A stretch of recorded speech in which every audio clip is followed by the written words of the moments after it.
Bonjour, aujourd'hui je voulais vous parler des compulsions et des émotions. Les deux sont très souvent liés, très souvent on se trouve en état de compulsion alimentaire à cause d'un état émotionnel particulier. Alors d'abord, qu'est-ce que c'est que les compulsions? Les compulsions, comment est-ce qu'on sait qu'on mange de façon compulsive et qu'on ne mange pas de façon normale ou en correspondance à ses besoins? C'est comme ça qu'on devrait manger normalement. On devrait manger uniquement euh, en fonction des besoins qu'on a, sauf en cas exceptionnel de fête, d'excès, mais qui devrait être normalement de l'exceptionnel. Et la plupart du temps, notre alimentation devrait uniquement correspondre aux besoins de notre organisme pour fonctionner, tout simplement. Or, c'est rarement le cas et très souvent, on se retrouve en état d'alimentation compulsive. Alors, comment on reconnaît cet état-là?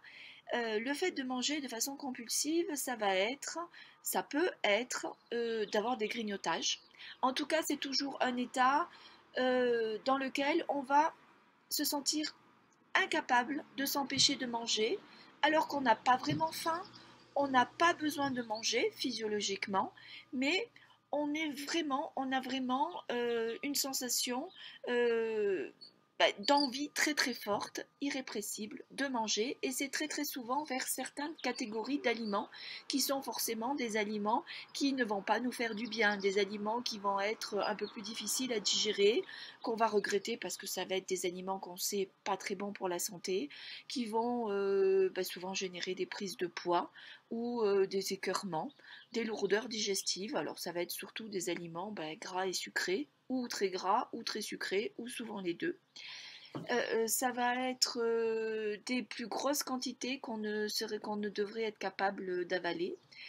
Ça peut avoir la forme de grignotage, mais pas toujours. Ça peut être aussi à l'occasion d'un repas. Le petit déjeuner est souvent le cadre de compulsions. On a souvent aussi des compulsions à des moments très précis de la journée et très fréquemment au moment du retour du travail à la maison. Là, c'est des moments de la journée qui sont des charnières assez délicates, ou alors le soir, après le dîner, un peu plus tard dans la soirée, ou avant d'aller se coucher. Ça peut être aussi lié à des moments ou des périodes entières, pas forcément uniquement des moments de la journée, mais des périodes où on a un état émotionnel un peu plus perturbé, un peu plus difficile, ou des moments de stress très forts à gérer, ou alors des périodes de fatigue. Quand on est fatigué, on va avoir tendance à avoir envie de se jeter sur certains aliments, souvent sucrés d'ailleurs. Alors, qu'est-ce qu'on fait par rapport à cet état de fait? Alors déjà, il faut avoir une petite analyse de d'où vient en fait cet état. Quand on parle de petit déjeuner et de compulsion au petit déjeuner, ou au moment où on rentre le soir, ou au moment dans la soirée en fait, avant d'aller se coucher, ces moments précis de la journée correspondent à des charnières. C'est des moments de transition. Alors le petit déjeuner, c'est le dernier moment tranquille à la maison avant de passer à sa journée d'activité ou de travail. Le moment où on rentre à la maison, même chose, ça va être un moment de charnière. On termine sa journée de travail et on passe à autre chose. Alors ça va correspondre à des états émotionnels, soit où on a besoin de récompense, ou on a besoin de réconfort. Le petit déjeuner, on va avoir besoin un peu des deux. En fait, on va avoir besoin d'un petit boost, ou alors le dernier moment tranquille, on a besoin de se faire du bien, et de se donner du courage avant de rentrer vraiment dans la vie active qui est souvent trop violente et trop difficile pour nous, même si on est dans le plaisir, même si on est dans un état joyeux parce qu'on aime ce qu'on fait, on a souvent tendance à avoir une vie active un peu trop poussée et c'est difficile en fait pour notre organisme, on s'en rend pas toujours compte, mais on va avoir tendance à aller au-delà de nos capacités et tirer un peu trop sur la corde. Et le moment du petit déjeuner, ça va être un moment où on le sent inconsciemment, parfois on le sent consciemment, et on a du mal à y aller, et là on a besoin d'un réconfort, on a besoin d'un petit boost aussi, et souvent on va avoir tendance à ce que soit ce petit boost et ce réconfort, à ce que ça soit l'alimentation, et souvent pas les bons aliments. Même chose quand on rentre à la maison, et là ça va être plutôt dans la récompense. On a eu une journée difficile, et on passe à autre chose. Il faut s'occuper de la maison, il faut s'occuper des enfants, on est dans d'autres tâches, on est dans autre chose, et on a quelque part une deuxième journée de travail, et là on a besoin d'un sas de décompression, on a besoin d'un réconfort et d'une pause, et souvent on ne sait pas se l'accorder. Le soir, dans la soirée, avant d'aller se coucher, ça peut être parce qu'on ne se donne pas le moment de transition avant d'aller se coucher, on en a besoin aussi.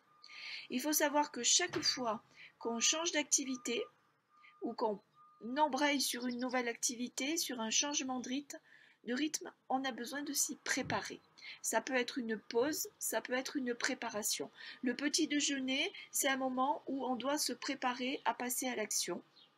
Le retour du travail, c'est un moment où on doit faire une pause, une vraie pause, avant de passer à autre chose. Et le soir, avant d'aller se coucher, mais on doit aussi avoir une préparation, une espèce de rituel pour rentrer dans le sommeil. Alors ces rituels-là et ces pauses, il faut d'abord s'octroyer un temps pour se les accorder, et puis trouver une occupation. Enfin, une occupation, c'est pas dans l'action, hein, mais trouver quelque chose qui nous fasse plaisir, qui corresponde à cette pause et qui ne soit pas forcément quelque chose d'alimentaire. Alors, par exemple, quand on rentre du travail, on a besoin d'une pause. Alors, pas forcément une demi-heure, pas trois quarts d'heure, pas une heure si on n'a pas de temps et qu'on a beaucoup de choses à faire et que c'est compliqué, mais au moins 10 minutes où on fait un break et où on va faire quelque chose où on soit à la fois dans la pause et dans le plaisir. Je sais pas, écouter de la musique, faire un tour dans le jardin, se mettre sur son balcon et respirer, regarder un petit bout de série ou de film ou écouter de la musique. Boire quelque chose qui nous fait plaisir, mais éviter les aliments qui finalement ne sont pas bons pour la santé, parce que manger quelque chose de trop sucré, de trop gras, de jeter sur le chocolat ou c'est sur des sucreries, on va avoir la sensation que ça nous fait plaisir sur le moment, et en réalité derrière, on va pas être mieux, parce que ça va provoquer des lourdeurs, des difficultés digestives, et du coup ça va être un faux plaisir et du faux bien-être. En tout cas, c'est pas ce qui nous correspond et c'est pas ce qui va nous faire du bien. Même chose pour les petits déjeuners. Les petits déjeuners, si on a besoin de se donner de l'allant et qu'on manque de vitalité, qu'on a un caractère plutôt fatigué et qu'on a besoin de se donner du peps pour y aller, à ce moment-là, il va falloir plutôt boire une boisson énergisante. Et la boisson énergisante, ça va pas être le café parce que le café c'est du faux énergisant. Mais en tout état de cause, une boisson qui nous fait quand même plaisir. Alors, si vous faites un petit déjeuner plutôt sucré, ce qui n'est pas forcément bien, parce que le petit déjeuner sucré, c'est lui qui va nous provoquer une chute d'insuline dans la matinée et nous donner des fringales dans la matinée. À ce moment-là, il vaut mieux prendre des fruits et aller vers boire un smoothie mais énergisant, ou dans ce smoothie, vous pouvez ajouter des laits végétaux, vous pouvez ajouter des graines, vous pouvez ajouter un peu de spiruline, ajouter du pollen, ajouter des super aliments qui vont vous donner un petit peu plus de peps. Sinon, si vous mangez vos fruits, à ce moment-là, il faut penser à ajouter un petit peu d'oléagineux, des amandes, des noix, des noisettes, y ajouter un avocat si on a besoin d'un peu plus d'énergie, y ajouter un petit peu d'huile et donner un peu plus de consistance, le manger lentement, y mettre des couleurs, essayer de choisir les fruits qu'on aime le mieux et qui nous font réellement plaisir. Notre boisson accompagnant, si on veut quelque chose qui nous donne du peps, ça peut être une infusion de citron et gingembre. Ça peut être une infusion de cannelle. Ça, c'est des boissons vraiment qui vont nous donner de l'énergie et qui vont nous faire du bien sur le long terme. Bon, il faut évidemment pas que ça soit la punition si on n'aime pas la cannelle, on ne va pas boire de la cannelle, mais essayer de choisir des choses qu'on aime profondément. Pour la pause grignotage, qui peut être du grignotage au retour du travail, si on a vraiment envie de manger quelque chose et que juste faire une pause en buvant quelque chose et en écoutant de la musique ou en se promenant un peu ne suffit pas. À ce moment-là, essayez déjà de manger des aliments santé. Alors, les aliments santé, ça peut être quoi? Ça peut être boire un jus de légumes. Le jus de légumes, il va vous donner de l'énergie, il va vous faire du bien profondément et il va éviter les grignotages. Si vous n'aimez pas trop les jus de légumes, ajoutez des fruits dedans. commencez par boire un jus de légumes avec des fruits. Bon, après, il va vous donner du temps de préparation. Donc, si c'est trop compliqué pour vous, eh ben, essayez à ce moment-là de manger des fruits. Ça sera le bon moment. Je n'ai pas terminé sur le petit déjeuner, excusez-moi. Si vous êtes quelqu'un de plutôt fatigué, moi je vous conseille plutôt de prendre un petit déjeuner protéiné.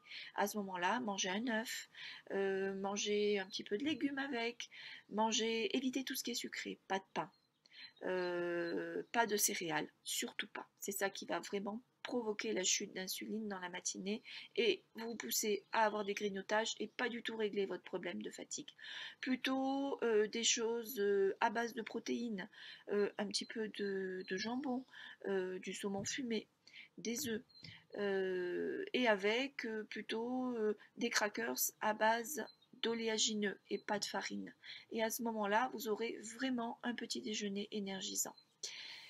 Alors le soir, on a très très envie de sucrer. C'est un moment où on va se coucher. La nuit, le cerveau a besoin de sucre et à ce moment-là, le soir, on a envie de manger du sucre. Alors, si vraiment la pause et la préparation au sommeil, qui va être de lire, d'écouter de la musique, de faire de la relaxation, de regarder un film vraiment qui nous fait plaisir, hein, pas un documentaire, pas se mettre dans des trucs de boulot ou de travail, parce que là on va être dans la stimulation cérébrale, et là le sommeil elle va être plus compliqué. Non, vraiment quelque chose pour débrayer, mais on doit vraiment avoir un moment pour soi avant d'aller se coucher et se préparer au sommeil, avoir son petit rituel. Ça peut être aussi prendre un bain, ça peut être se faire un petit massage des pieds, ça peut être utiliser des huiles essentielles en diffusion. Mais des huiles essentielles qui vont vous relaxer, plutôt de la lavande, de l'orange, du basilic, des choses qui vont vraiment nous aider à rentrer dans le sommeil. Et si ça ne suffit pas, qu'on a toujours ces envies fortes de sucre et des compulsions de sucre, à ce moment-là, commencez par une boisson, une tisane. Il y a des plantes qui donnent ce goût sucré à la tisane. On peut boire une tisane dans laquelle on peut rajouter un peu d'eau florale, d'eau de fleurs d'oranger, boire des tisanes. Qu'est-ce qui va être sucré dans les tisanes? Ça ne me vient pas comme ça tout de suite, mais vraiment il y a des choses qui donnent du goût sucré. Peut-être pas la verveine. Donc la verveine c'est apaisante, ça fait du bien, la camomille aussi, mais ça ne donnera pas un goût sucré. Oui, si vous utilisez un petit peu de fleurs d'oranger à l'intérieur de votre tisane, ça va donner un peu cette impression de sucré et ça va faire du bien. Vous pouvez avoir des tisanes dans lesquelles sont ajoutés un petit peu de fruits, de l'hibiscus, de la pomme. C'est souvent ce qui est ajouté. Vous aurez cette note sucrée dans votre boisson. Et si ça ne suffit pas, ajoutez une petite cuillère de miel. Le miel permet de rentrer dans le sommeil. Ou alors vous mettez une petite cuillère de miel directement dans votre bouche et vous la sucez, vous l'avalez très très très très lentement. Elle va se diffuser par la langue et là ça va vous permettre de rentrer dans le sommeil plus facilement. Et puis sinon, petit carreau de chocolat noir, ça fait du bien aussi, hein, c'est pas interdit. Si on mange pas la plaquette entière, c'est pas grave du tout. Il faut savoir se l'accorder, mais le truc pour pas en avoir envie d'en manger 2, 3, 4, 5, 6, c'est de le mettre sous la langue et de le sucer très très lentement et en conscience. Et en ayant conscience de se faire plaisir, pas se dire bon je le mange très très vite parce que c'est pas bien. Et puis voilà, c'est fait. Parce que ça, c'est le meilleur moyen d'en avoir envie d'un autre et de retourner au placard en chercher un parce qu'on n'aura pas répondu au plaisir. On n'aura pas du tout fait attention à ce qu'on faisait. Donc accordez-vous-le en bonne conscience, faites-le en ayant conscience de vous de faire plaisir, profitez de l'instant et faites-le le plus lentement possible, que ce soit le miel ou que ce soit le carreau de chocolat. Ensuite, quand on est dans des situations où on est fatigué, où on a fait face à des situations de stress, là ça veut dire qu'on a dépassé sa capacité. Ça veut dire que autant émotionnellement, on ne sait plus gérer. Si on est dans des stress trop importants ou qu'on est dans des périodes émotionnelles très difficiles, des chocs, des choses, des moments de déprime, bon ça peut être voilà, des moments dans la vie où on vit des choses difficiles, ça veut dire que si on est, ça provoque des compulsions, ça provoque des gros bouleversements, ça veut dire qu'on est dans des états qu'on ne sait plus gérer et qu'on a dépassé ses capacités. Alors dans ces cas-là, on va avoir tendance à se jeter sur des aliments plutôt sucrés. Là, ça va être l'erreur à ne pas commettre parce que les sucres rapides, les sucres raffinés vont accentuer ces états émotionnels et ils ne vont pas du tout nous aider à les gérer. Au contraire, ils vont nous donner des difficultés supplémentaires. Ça va nous donner l'impression sur le coup qu'on se fait plaisir, qu'on se fait du bien, qu'on cède et en fait non, on s'enfonce. Essayez dans ces cas-là, alors là dans ces cas-là je ne peux pas vous dire ne grignotez pas, ne mangez pas, parce que on ne peut pas s'en rajouter une couche. Il faut juste avoir conscience qu'on est dans une passe difficile. Et là, il faut savoir à un moment donné lâcher prise et se dire bon bah tant pis, je vais grignoter. C'est juste un moment, je ne peux pas m'en empêcher. Mais après, on doit avoir des outils pour redresser la barre. Mais quand on est au creux de la vague, eh ben, on doit accepter qu'on est au creux de la vague. Et là, à ce moment-là, essayez dans un premier temps d'aller vers des aliments un peu plus santé si vous pouvez. C'est pas forcément ceux-là qu'on a envie de manger. Et plutôt gras et du bon gras plutôt que du sucre. Alors si c'est vraiment du sucre, eh ben plutôt des sucres bons pour la santé, donc idéalement des fruits. Et là, ne vous réfrénez pas sur la quantité, mangez des fruits autant que vous avez besoin d'en manger. Si les fruits ne suffisent pas, des petits trucs, bah, par exemple écraser de la banane en purée et puis dedans ajouter un petit peu de chocolat ou des amandes ou de la purée d'amandes ou des choses qui vous font plaisir pour que la banane qui est un aliment santé passe avec quelque chose qui vous fait plaisir. Même chose si c'est d'autres fruits. Si c'est du gras, essayez d'aller plutôt vers du gras santé, donc ça va être plutôt des oléagineux, amandes, noix, noisettes. Si vraiment vous avez un besoin de sucré, bah, préparez-vous une boîte pour la journée d'amandes, noix, noisettes, noix de cajou, enfin voilà, faites un mélange et puis ajoutez un petit peu de raisin dedans ou quelques dattes coupées en petits morceaux, en petite quantité mais qui vont donner ce goût sucré et souvent ça suffit pour réfréner les compulsions, enfin pour répondre aux compulsions. Et essayez de vous accorder des pauses et de ne pas tomber dans le compulsion grignotage et dire voilà, j'en ai envie, je me fais une pause et j'en mange, et puis tant pis pour la quantité, je mange la quantité dont j'ai besoin jusqu'à ce que je m'arrête.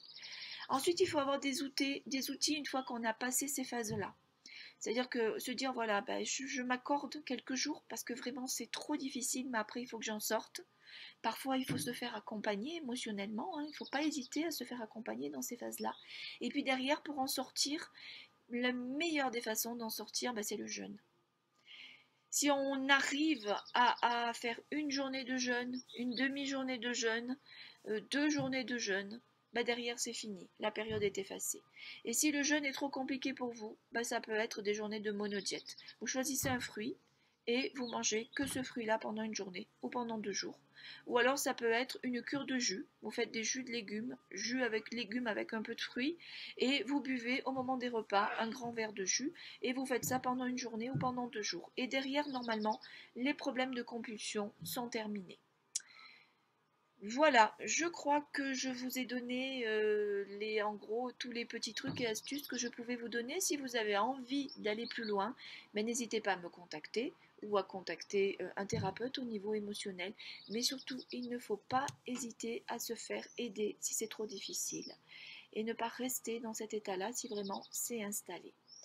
Voilà, je vous dis à très vite.